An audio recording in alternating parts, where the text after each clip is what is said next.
আপনাদের কাছে একটি বিশেষ অনুরোধ। আমাদের চ্যানেল বাংলা আড্ডাকে সাবস্ক্রাইব করুন। আপনাদের সহযোগিতা ও ভালোবাসা আমাদের একান্ত কাম্য।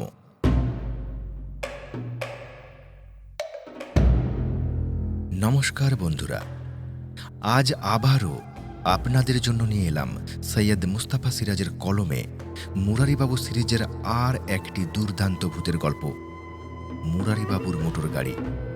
গল্পের সূত্রধর ও অন্যান্য সমস্ত চরিত্রে আমি সতীশ। তাহলে শুরু করছি আজকের গল্প, মুরারিবাবুর মোটর গাড়ি। গল্পটি কেমন লাগলো অবশ্যই কমেন্টে জানাবেন। তাহলে এরকমই আরও গল্প আপনাদের জন্য নিয়ে আসতে আমরা উৎসাহ পাব। ধন্যবাদ।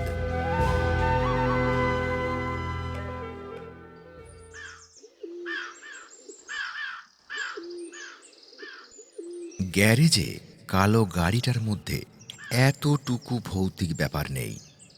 খাঁটি একটি মোটর গাড়ি বলতে যা বোঝায় তাই। দিব্যি স্টার্ট নিল, চলতে শুরু করলো। মানে মুরারিবাবুই চালাচ্ছেন। নিজে থেকে চলবে কোন আক্কেলে? ও তো যন্ত্র মাত্র। যেদিকে চালানো যাবে চলবে, দাঁড় করালে দাঁড়াবে। মানুষের হাতে তার যত জারি জুরি। মানুষ নইলে সে একেবারে অচল জড়বস্তু মাত্র। মুরারিবাবু মনের সুখে গাড়ি চালিয়ে যাচ্ছিলেন। কল্যাণী পৌঁছতে ঘণ্টা দেড়েকও লাগল না। প্রথমে কিছুক্ষণ বিশাল এলাকায় অজস্র রাস্তা দিয়ে চক্কর মেরে বেড়ালেন। কখনো কোনো গাছতলায় থেমে উদাস মনে দিগন্ত দেখতে থাকলেন। গুনগুন করে গান গাইতেও ছাড়লেন না। দুপুর নাগাদ খিদে পেলে তখন রাধাকান্তবাবুর বাড়ি চললেন। বাড়িটা তার চেনা। পিছনে ফাঁকা বিশাল মাঠের ওপাশে গঙ্গা। একটেরে ভারী সুন্দর জায়গায় বাড়ি করেছেন রাধাকান্তবাবু।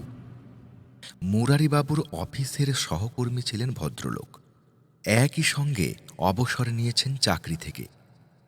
গোলমাল হইচই পছন্দ করেন না বলে এবং কম দামে জমি পেয়ে এত দূরে বাড়ি করেছেন। দুই বন্ধুতে প্রচুর সুখ দুঃখের কথা হলো। আহারাদিও হলো ভালো রকমের। তারপর বিকেলে গাড়ি চাপিয়ে রাধাকান্তবাবু এবং তাঁর বাড়ির সবাইকে সারা এলাকা ঘোরালেন।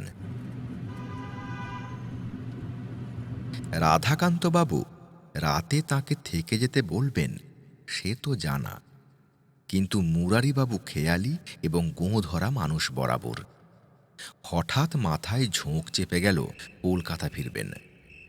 তখন সন্ধে হয়ে আসছে, 6:30 বাজে। রাধাকান্তবাবু পথে ডাকাতের ভয় দেখিয়েও কাবু করতে পারলেন না মুরারিবাবুকে। মুরারিবাবু বেরিয়ে পড়লেন। কাঁচরাপাড়া পৌঁছতে বড় জোর 8 ঘন্টা লাগার কথা, কিন্তু অবাক হয়ে দেখলেন সম্ভবত রাস্তা ভুল করে ফেলেছেন। দুধারে বিরাট সব গাছ। ফাঁকা মাঠের মধ্যে দূরে দূরে কোনো বাড়ির আলো দেখা যাচ্ছে। ব্যাপারটা কি? আন্দাজ করে এগিয়ে এক জায়গায় বাঁ দিকে মোড় নিলেন। কিন্তু চলেছেন তো চলেছেন, সেই দুধারে বড় বড় গাছ, ফাঁকা মাঠ এবং আলো জ্বলা বাড়িগুলো এবার অনেক দূরে দেখা যাচ্ছে। আবার ডাইনে ঘুরলেন। এ রাস্তার ধারে কোনো ল্যাম্পপোস্টই নেই। ঘন অন্ধকার জমেছে ততক্ষণে। হেডলাইটের আলোয় শুধু ঝোপঝাড় আর মাঝে মাঝে ইট খোলা ভেসে আসছে, কিন্তু কোথাও জনপ্রাণীর দেখা নেই। ঘড়ি দেখলেন, 8টা বাজছে। এবার একটু অস্বস্তি হলো মুরারিবাবুর।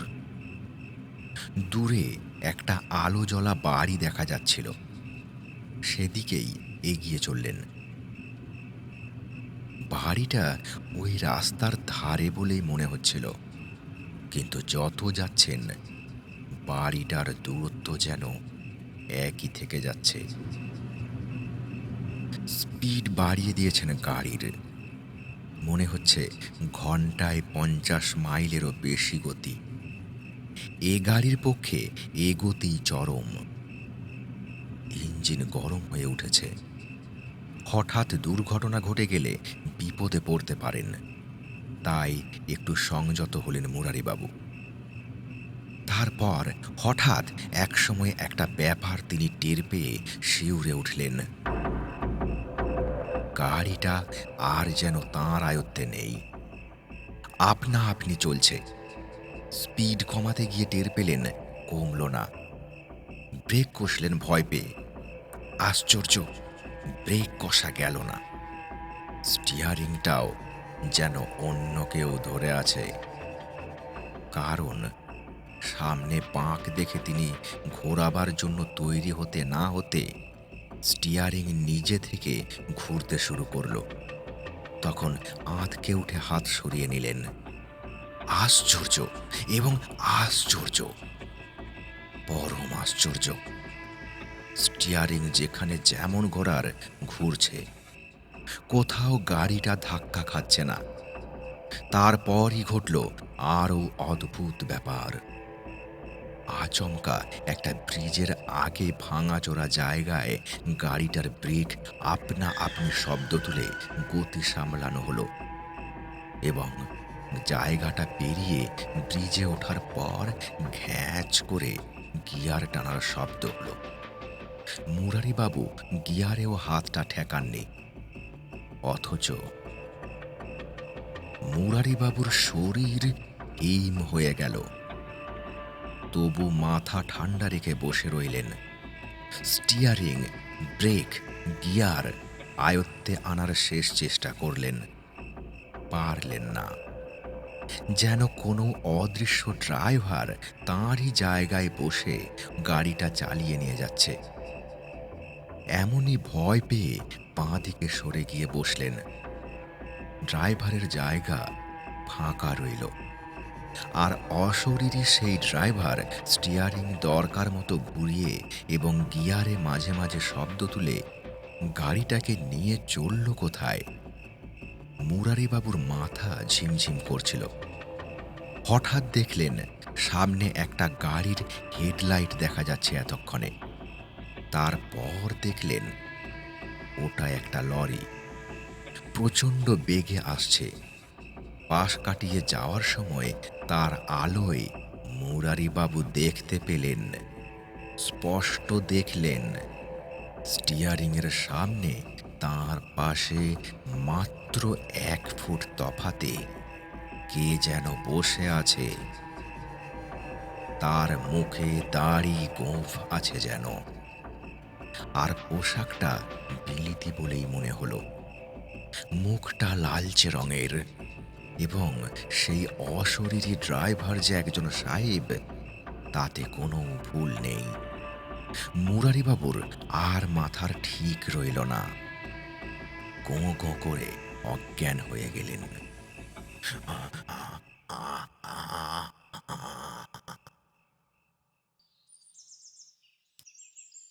মুরারিবাবু যখন চোখ মেলে তাকালেন, তখন সকাল হয়েছে। অভ্যাস মতো তড়াক করে লাফ দিয়ে উঠে বসলেন। তারপর অবাক হয়ে গেলেন। ভেবেছিলেন নিজের ঘরেই ঘুমোচ্ছিলেন আজ। উঠতে বেলা হয়ে গেছে, এই যা। ঘুম থেকে তুলে দেয়নি বলে জটিলকে একচোট নেবেন ভেবে পা বাড়াতেও যাচ্ছিলেন, কিন্তু ও হরি, এ তো তাঁর নিজের ঘর নয়। জানলা দিয়ে বাইরের যতখানি নজরে আসছে, মনে হচ্ছে খুব জঙ্গলে জায়গা। পাখ পাখালি ডাকছে, গাছপালাও দেখা যাচ্ছে খুব ঘন, আর ঘরের ভেতর কেমন একটা পুরনো পুরনো ভাব। প্রকাণ্ড লোহার খাটের ওপর পুরু নারকেল ছোবড়ার গদি, তার উপর ছেঁড়া খোড়া তোশক, এবং তার উপর পাতা চাদরটাও ময়লা। মুরারিবাবু উল্টে পাল্টে দেখে নিলেন। বিকৃত মুখে বসে রইলেন। ছ্যা ছ্যা! ঘরের কোণায় একটা আয়না বসানো টেবিল, একটা সেকেলে ঢাউস আরাম কেদারা, রেল স্টেশনের ওয়েটিং রুমে যেমন থাকে। আর দেয়ালে একটা মস্ত ঘড়ি। ঘড়ির দোলকটা টক টক শব্দ করে দুলছে। বাজছে 7:30। এবার সব মনে পড়ল মুরারিবাবুর। রাতের সেই অত্যদ্ভুত দুঃস্বপ্নের মতো ঘটনা স্পষ্ট ভেসে উঠল চোখের সামনে। কিন্তু এখন উজ্জ্বল রোদে ভরা সকালের পৃথিবীতে তিনি অনেক সাহসী হয়ে উঠেছেন। তাই গটগট করে হেঁটে দরজা খুলে বেরোলেন। আশ্চর্য ব্যাপার, এই দরজাটা ভেতর থেকেই বন্ধ ছিল। কে বন্ধ করেছিল? বেরিয়ে বুঝলেন রীতিমতো জঙ্গলের মধ্যিখানে এটা একটা ডাক বাংলো। একটা কাঠের ফলকে লেখা আছে মোহনপুর ফরেস্ট বাংলো। সর্বনাশ! মোহনপুর ফরেস্ট! কোথায় কলকাতা, কোথায় কল্যাণী, আর কোথায় তাকে আনা হয়েছে? এ একেবারে কৃষ্ণনগর এলাকায় এসে পড়েছেন। বাংলাদেশ সীমান্তের কাছাকাছি বললেও চলে। মোহনপুর ফরেস্টের কথা কতবার শুনেছেন মুরারিবাবু। এটা নাকি সরকারি অভয়ারণ্য। হরিণ টরিণও আছে। হরিণ থাকলে বাঘ থাকবে না তা কি হয়? আর বাঘ যদি থাকে, ভাল্লুকই বা থাকবে না কেন? কথাই বলে না, বাঘ ভাল্লুক। তবে মুরারিবাবু এবার তার ভুতুড়ে কালো রঙের খুদে ফোর্ড গাড়িটাও দেখতে পেয়েছেন। ঘাস আর আগাছায় ভরা লনের কোণায় একটা গাছের তলায় গাড়িটা রয়েছে। দেখেই হন হন করে এগিয়ে গেলেন কাছে। গাড়িটা দিনের আলোয় দিব্যি ভালো মানুষের মতো দাঁড়িয়ে আছে। কোনো দুষ্টুমি বা ভূতে পাওয়া বদমাইশের বিন্দুমাত্র লক্ষণ নেই। যেন ছুঁলেই ফোস্কা পড়বে, এমন সাবধানী ভঙ্গিতে মুরারিবাবু তার গায়ে হাত ঠেকালেন। বুঝে নিলেন স্বপ্ন না, সত্যি, জলজ্যান্ত সত্যি। হ্যাঁ, দিনের বেলা গাড়িটার ভুতুড়ে ব্যাপার স্যাপার থাকে না, অতএব চালিয়ে নিয়ে যেতে অসুবিধে হবে না। মুরারিবাবু উঠে বসে স্টার্ট দিতে চেষ্টা করলেন। স্টার্ট নিল না। কয়েকবার চেষ্টার পর তেলের কাঁটার দিকে চোখ পড়তেই চমকালেন। এক ফোঁটা তেল নেই গাড়িতে। তাহলে উপায়? তাকে এই জঙ্গল থেকে পায়ে হেঁটে বেরুতে হবে ভেবে ভাবনায় পড়ে গেলেন। মনে মনে সেই অশরীরী ড্রাইভারকে গালমন্দ করতে থাকলেন। সবটুকু তেল পুড়িয়ে খামোখা এই জঙ্গলে বাংলোয় তাকে নিয়ে আসার কোনো মানে হয়? আরে বাবা, এতই যদি গাড়ি চালানোর শখ, তাহলে সোজা কলকাতা নিয়ে গিয়ে তুলি না কেন? পরক্ষণে মনে পড়ে গেল অশরীরী ড্রাইভারটা যে রীতিমতো সাহেব। তখন মুরারিবাবু মুখ ফুটে তার উদ্দেশ্যে ইংরেজিতে বলে উঠলেন, "go to hell, you stupid ghost!" অমনি বাংলোর বারান্দা থেকে আওয়াজ এলো, "hello babu, good morning, how do do?" তারপর মুরারিবাবু ছানা ভরা চোখে দেখলেন এক বুড়ো লাল মুখ সাহেব বগলে টুপি আর হাতে ছড়ি নিয়ে দাঁড়িয়ে হাসছেন। মুরারিবাবুর সব সাহস পিদিমের মতো ফস করে নিভে গেল। কাঁপা কাঁপা গলায় বললেন, good morning sir. Are you right বাবু? Yes, sir. Then please come. The breakfast is ready. You are my wonderful guest. বলে কি, আমি ওর সম্মানিত অতিথি? সকালের খানা খেতে ডাকছে যে। মুরারিবাবু ভাবনায় পড়ে গেলেন। ওই সাহেবই যে রাতের সেই অশরীরী ড্রাইভার, তাতে কোনো ভুল নেই। তার মানে এখন মুরারিবাবু দিন দুপুরে একটি জলজ্যান্ত সাহেব ভূতকে দেখতে পাচ্ছেন। তার সঙ্গে তার ইংরেজিতে বাক্যালাপও হচ্ছে। কিন্তু ভূতের সঙ্গে এক টেবিলে বসে ব্রেকফাস্ট খাওয়া, ওরে বাবা! কে জানে কি খাওয়ার আয়োজন করেছে। সাহেব হোক আর দেশি হোক, ভূত ইজ ভূত। ভূতরা ভুতুড়ে খাবারই খাবে। তাদের হজম হবে বা সুস্বাদু লাগবে বলে মানুষেরও হজম হবে বা সুস্বাদু লাগবে এমন কথা নেই। পেটের গণ্ডগোল হওয়া যেমন স্বাভাবিক, তেমনি স্বাদটাও বিচ্ছিরি না হয়ে পারে না। তার দেরি হচ্ছে দেখে সাহেব হাত নেড়ে ফের ডাকলেন, কাম বাবু, কাম, প্লিজ ডোন্ট হেজিটেট। তার মানে, চলে এসো শটান, দ্বিধা করো না। এভাবে যখন ডাকছেন তখন যাওয়া যাক না। খিদেও তো পেয়েছে। সেই কাল বেলা দুটোয় রাধাকান্ত বাবুর বাড়িতে খাওয়া দাওয়া হয়েছে।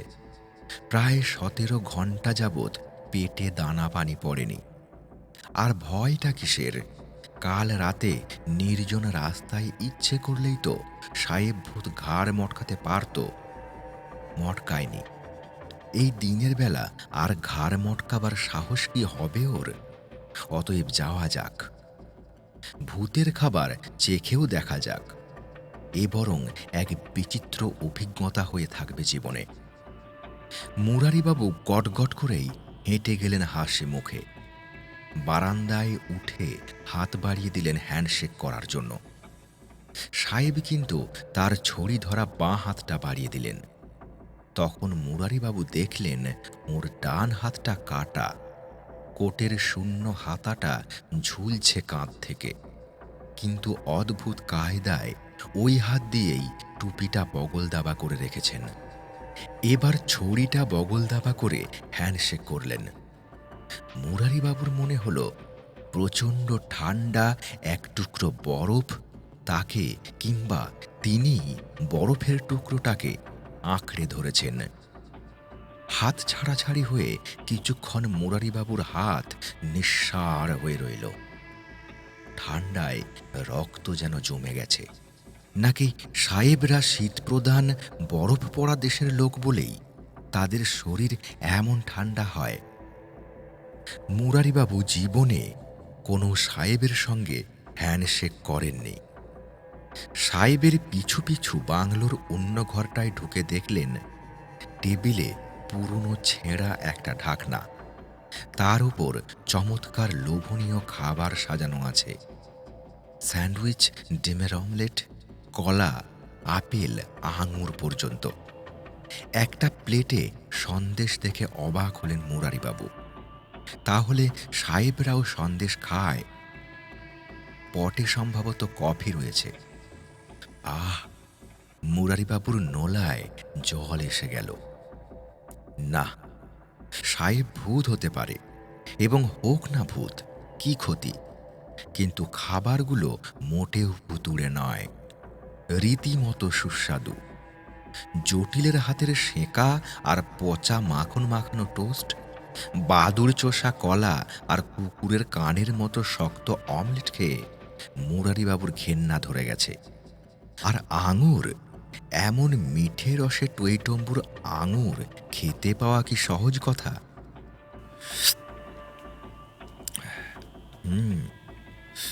কফি বটে। তাড়িয়ে তাড়িয়ে খাচ্ছেন মুরারিবাবু। আর যতটা সাধ্য ইংরেজিতে দেশের হালচাল নিয়ে কথা বলে যাচ্ছেন। সাহেব কিন্তু কোনো জবাবই দিচ্ছেন না। শুধু ঠোঁটের কোণায় হাসি রয়েছে, এই যা। একসময় মুরারিবাবু বললেন, sir, I think that car is yours. সাহেব মাথাটা দুলিয়ে বললেন, ও ইয়েস বাবু। এবার মুরারিবাবু গাড়িটা কিভাবে ভোঁদা মিত্রের কাছে কিনেছেন, কিভাবে ওটার যত্ন আত্তি করেন তা বললেন। তারপর ফের জানতে চাইলেন রোজ রাতে গাড়ি চেপে সাহেব কোথায় যান এবং ফিরে আসেন। সাহেব একটু হেসে জবাব দিলেন, I come here every night. Why sir? ও বাবু, দ্যাটস এ লং স্টোরি। লম্বা কাহিনী। ঠিক আছে। মুরারিবাবু না শুনে ছাড়বেন না, সাগ্রহে বললেন, প্লিজ টেল মি স্যার। এরপর সাহেব বা সাহেব ভূত যা বললেন তা সংক্ষিপ্তভাবে এই রকম। সাহেবের নাম রবার্ট বেলিংটন। এই বাংলোটা ছিল তাঁরই। পিছনে নদী আছে। আজ থেকে ৬০ বছর আগে এর চেয়ে বেশি জঙ্গল ছিল এখানে। কেউ আসতে সাহস করত না এই এলাকায়। শিকার করার নেশা ছিল বেলিংটন সাহেবের, তাই এখানে বাংলোটা বানিয়েছিলেন। মাঝে মাঝে এসে থাকতেন। বিয়ে টিয়ে করেননি। ওই ফোর্ড গাড়িটা চেপেই আসতেন বাংলোয়। একবার কলকাতা ফেরার পথে দুর্ঘটনা ঘটে যায়। রাস্তা কাঁচা ছিল তখন। আগের রাতে বৃষ্টি হয়েছিল। চাকা পিছলে গাড়িটা পাশের খাদে কাত হয়ে পড়ে। সাহেব বেঁচে যান, কিন্তু ডান হাতটা কেটে বাদ দিতে হয়েছিল। সুস্থ হওয়ার পর বাঁ হাতে স্টিয়ারিং ধরে গাড়ি চালাতেন। কোনো অসুবিধে হতো না। বাংলোয় এসে রাত কাটাতেন আগের মতো। একবার হলো কি, অভ্যাস মতো কলকাতা থেকে বেরিয়ে পড়েছেন বেলিংটন। অন্ধকার রাত। কৃষ্ণনগরের কাছাকাছি এসে চাঁদ উঠল। সেই চাঁদের আলোয় গণ্ডগোলটা বাঁধিয়ে ফেলল। চকচকে রাস্তা ভেবে গাড়ি চালিয়ে দিয়েছেন জোরে, আর ব্যাস, ফের পড়েছেন গভীর খাদে। কিন্তু এবার আর শুধু একটা হাতের ওপর দিয়ে গেল না, পুরো শরীরের ওপর দিয়েই গেল। তার মানে বেলিংটন মারা পড়লেন। হ্যাঁ, মারা না পড়লে ভূত হলেন কেমন করে? মুরারিবাবু এবার কিছু প্রশ্ন ইংরেজিতে জিজ্ঞেস না করে পারলেন না। তাঁর প্রশ্ন এবং সাহেবের জবাব বাংলায় এই রকম। আচ্ছা স্যার, ভূত তো হলেন, কিন্তু কেমন লাগে টাকে একটু বলবেন? কেমন লাগে মানে? দারুণ ভালো লাগে। যা খুশি খেতে ইচ্ছে করলেই পাওয়া যায় বাবু। খাওয়ার মতো সুখ পৃথিবীতে কি আছে? যদি ইচ্ছে করে এখনই তাজিকিস্তানের আঙুর কুঞ্জের টাটকা আঙুর খাবো, সঙ্গে সঙ্গে এসে যাবে, দেখবে নাকি? বলে বেলিংটন চোখ বুজে কি বিড়বিড় করলেন। অমনি সবিস্ময়ে মুরারিবাবু দেখলেন টেবিলে ঝুপ করে সদ্য ডাল ভাঙা একগুচ্ছ আঙুর এসে পড়ল। সাহেব টুকটুক করে ভেঙে খেতে খেতে বললেন, ইট বাবু, ইট। খাও বাবু, খাও।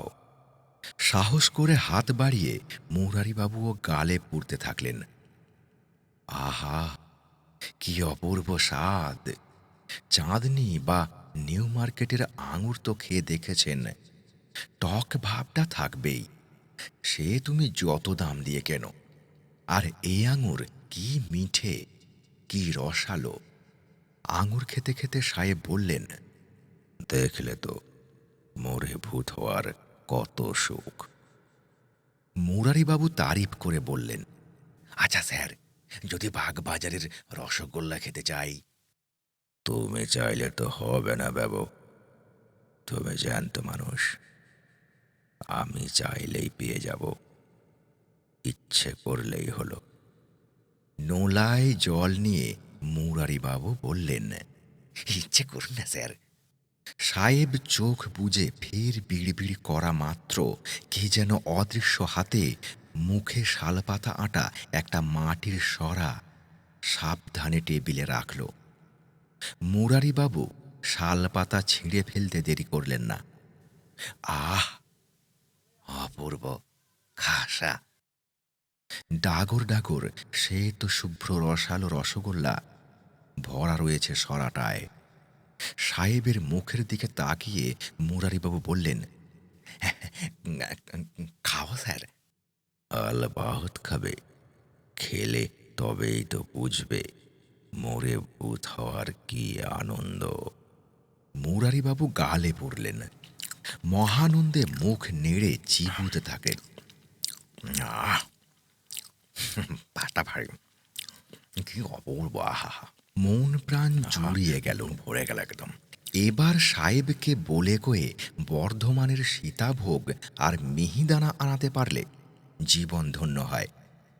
বললেন, সত্যি বড় স্যার, স্বীকার করছি, মরে ভূত হওয়ার বড় আনন্দ। কোনো দায় নেই, ঝক্কি নেই, আপিস দৌড়াদৌড়ি, ট্রাম বাসে ঝোলাঝুলি, ঠেলাঠেলি, গুঁতোগুতি নেই। রোজগারের ধান্দায় মুখ চুন করে ঘুরে বেড়ানো নেই। শুধু খাও আর খাও, খেয়ে দিয়ে ঘুমোও, আবার উঠে খাও, খেয়ে বেড়াতে বেরোও।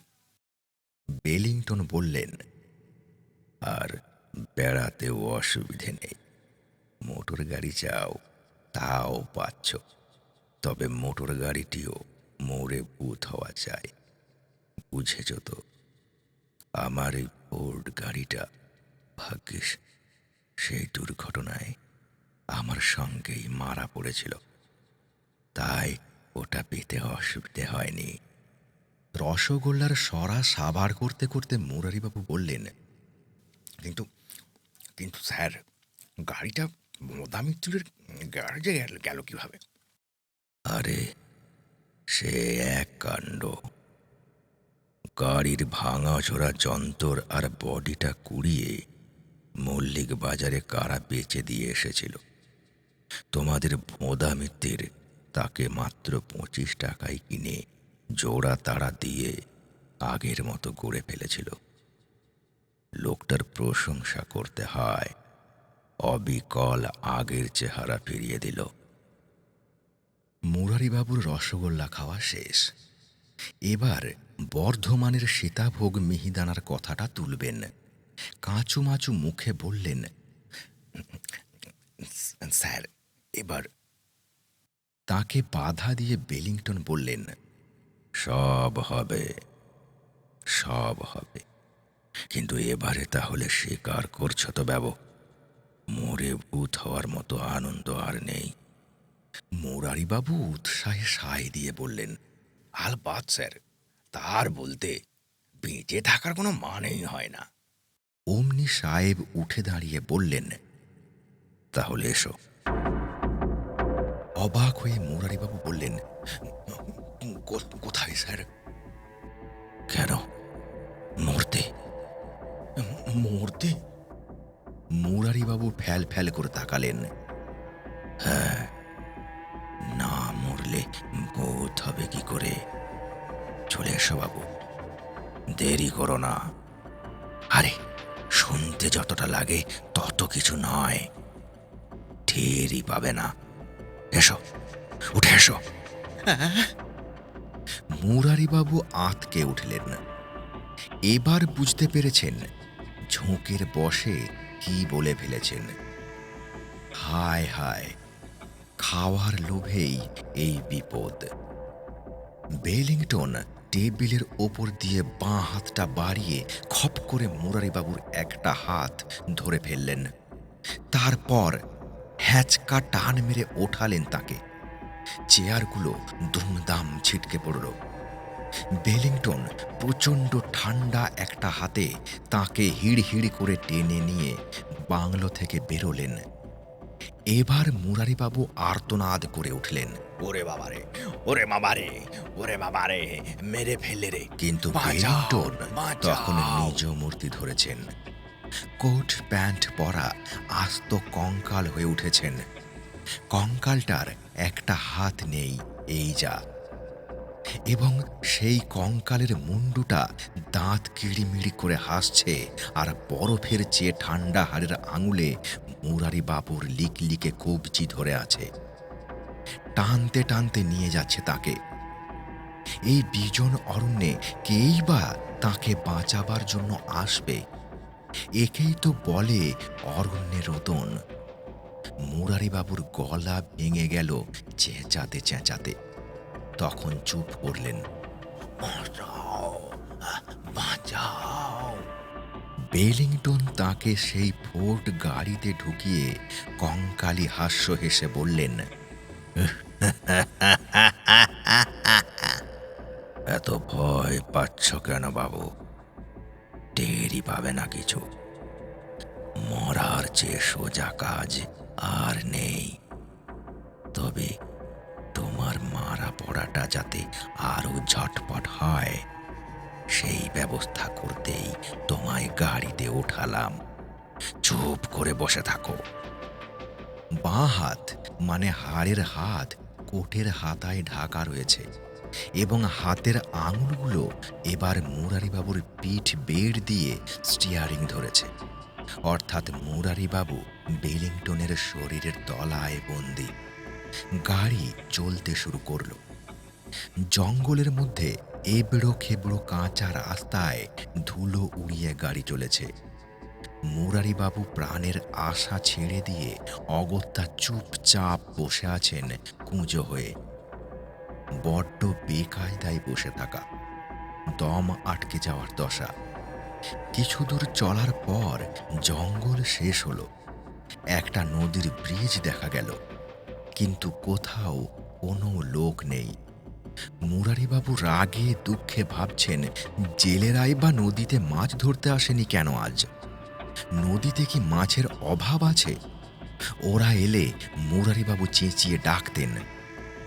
জেলেদের মুন্ডুপাত করতে থাকলেন মুরারিবাবু। এবার দুধারে ধুধু ফাঁকা মাঠ। কোনো রাখালও গরু টরু চড়াচ্ছে না। মুরারিবাবু এবার রাখালদেরও মনে মনে গালমন্দ করলেন। এ যেন রূপকথার সেই তেপান্তর। সেকেলে কালো ফোর্ড গাড়িটা চলেছে তো চলেছে। ধুলোর মেঘ জমেছে দুপাশে। ঠাঠা রোদ্দুর তেপান্তরে ছড়িয়ে রয়েছে উজ্জ্বল সোনার মতো, নাকি কাঁসর ঘণ্টার মতো, যেন ছুঁলেই ঢং করে বেজে উঠবে। নীল আকাশটা দেখাচ্ছে তপ্ত কড়ার মতো গনগনে। হঠাৎ মুরারিবাবু দেখলেন কখন দুপাশের পাদানিতে কারা এসে দাঁড়িয়েছে। ওরে বাবা, এরাও যে কঙ্কাল!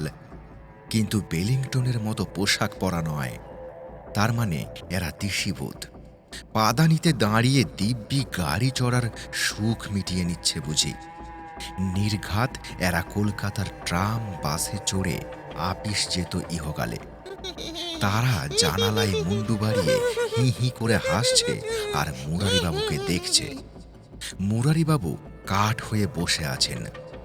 দিন দুপুরে এ কি দুঃসাহস বেটাদের!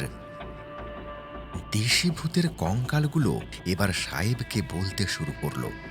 কে স্যার? কাকে নিয়ে যাচ্ছেন স্যার? বেলিংটন হেসে ভাঙা বাংলায় জবাব দিলেন, বাবু তোমাদের একজন সঙ্গী হবে। আইসো, তোমরাও আইসো, মজা দেখিবে। এই শুনে ওরা আরো হি হি করে হাসতে লাগলো। কেউ কেউ বলল, ও ভালো, ও ভালো হবে, ও ভালো হবে। একজন বলল, দেরি করছেন কেন স্যার? আর একজন বলল, ওকে কোথায়, ওকে কোথায় নিয়ে গিয়ে ঘাড় মটকাবেন স্যার?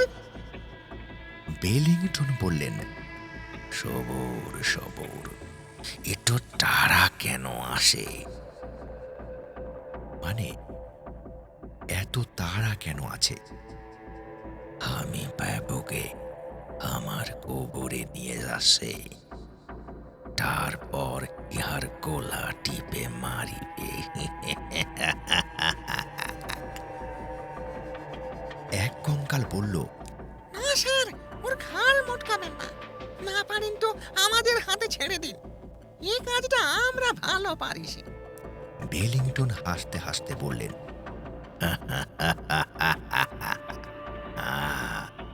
তোমরা নেটিভ আসে, তোমরা ওভাবে মারতে পারে। আমরা ইংলিশ আসে, আমরা অন্যভাবে মারবে। তার মানে ঘাড় মটকানোটা দেশি ভূতের ব্যাপার। বিলিতি ভূত যখন, তখন তার ব্যাপারটা অন্যরকম হবেই। কিন্তু বেলিংটন মুরারিবাবুকে তাঁর কবরে নিয়ে যাচ্ছেন বললেন। তাহলে কি কেষ্টনগরে যে সাহেবদের কবরখানা আছে সেখানেই তার কবর? মুরারিবাবু এসব কথা ভেবে একটু সাহস পেলেন।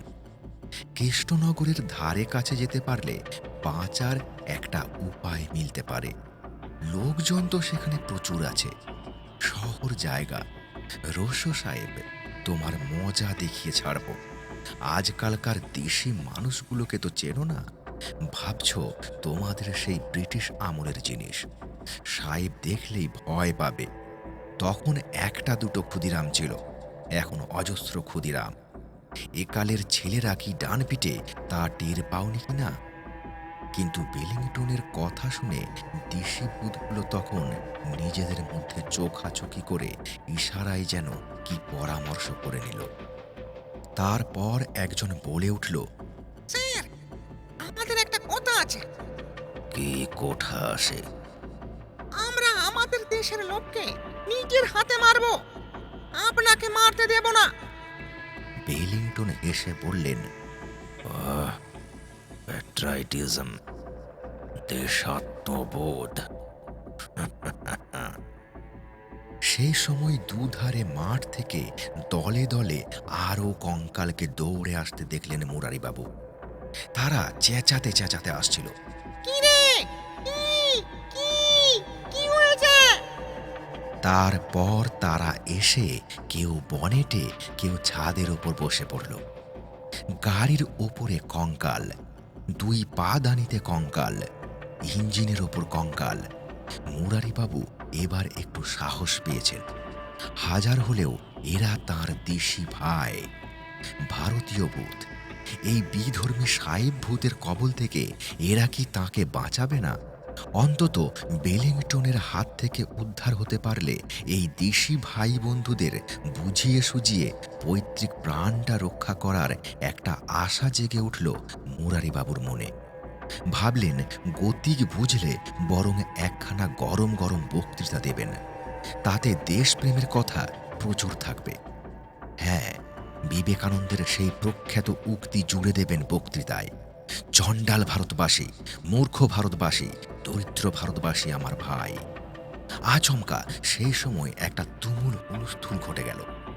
মুরারিবাবুকে কঙ্কালগুলো খামচে ধরে গাড়ি থেকে বের করার জন্য টানছে। বেলিংটন স্টিয়ারিং সামলাবেন না বন্দিকে ধরে রাখবেন ঠিক করতে পারছেন না, এবং গাড়ি এদিক ওদিক টলে টলে চলছে। তুমুল চেঁচামেচিও হচ্ছে। নাকি স্বরে স্লোগান হাঁকতে শুরু করেছে ছাদের ওপর একদল কঙ্কাল। বেলিংটন ভারত ছাড়ো, আদি ছোড়ো, আদি ছোড়ো, গোলা টেপা চলবে না, চলবে না, চলবে না। মুরারি বাবু জিন্দাবাদ, জিন্দাবাদ, জিন্দাবাদ। বেলিংটন সেই তুলকালাম হট্টগোলের মধ্যে গাড়িটা ঘুরে গেল। পাশে গভীর খাদ, এবং মুরারিবাবু ভয়ে চোখ বুজেই টের পেলেন ঠান্ডা ঠান্ডা হাড়ের হাতে দেশি ভূতেরা তাকে গাড়ি থেকে বের করল। তারপর তাকে চ্যাংদোলা করে তুলে মাঠের দিকে দৌড়ে চলেছে ওরা। সেই অবস্থায় একটা প্রচণ্ড আওয়াজে বুঝলেন ওয়েলিংটনের গাড়ি সেই অতল খাদে পড়েছে। মুরারিবাবু ভয়ে ভয়ে চোখ খুললেন, খুলেই বন্ধ করলেন। শুনলেন কে তাকে ডাকছে, মামা, মামা, ও মামা। ফের চোখ খুলে দেখলেন বীরু। বেরো, বেরো, ফিস ফিস করে বললেন, আমি কোথায়? আবার কোথায়? বীরু বলল, সেবারকার মতো হাসপাতালে। মুরারিবাবু ওঠার চেষ্টা করলেন, পারলেন না। পা দুটো যেন বেঁধে রেখেছে। বললেন, আমার কি হয়েছিল বলতো? বীরু বলল, আবার কি হবে, অ্যাক্সিডেন্ট করে কল্যাণীর মাঠে পড়েছিলেন। সেখান থেকে লোকেরা হাসপাতালে নিয়ে এসেছিল। ডাক্তার বলছেন কয়েক জায়গায় হাড় ভেঙে গেছে, প্লাস্টার বেঁধে মাস চারেক পড়ে থাকতে হবে বিছানায়। মুরারিবাবু দীর্ঘশ্বাস ফেলে বললেন, গাড়িটা? বীরু জানালো, গাড়িটা চুরমার হয়েছে। ভাগ্যিস মুরারি মামা গতিক বুঝে সঙ্গে সঙ্গে লাফ দিয়ে পড়েছিলেন। গাড়ি নয়, গাড়ির হাড়গোড় ট্রাকে চাপিয়ে আনতে গেছেন মোদা মিত্তির।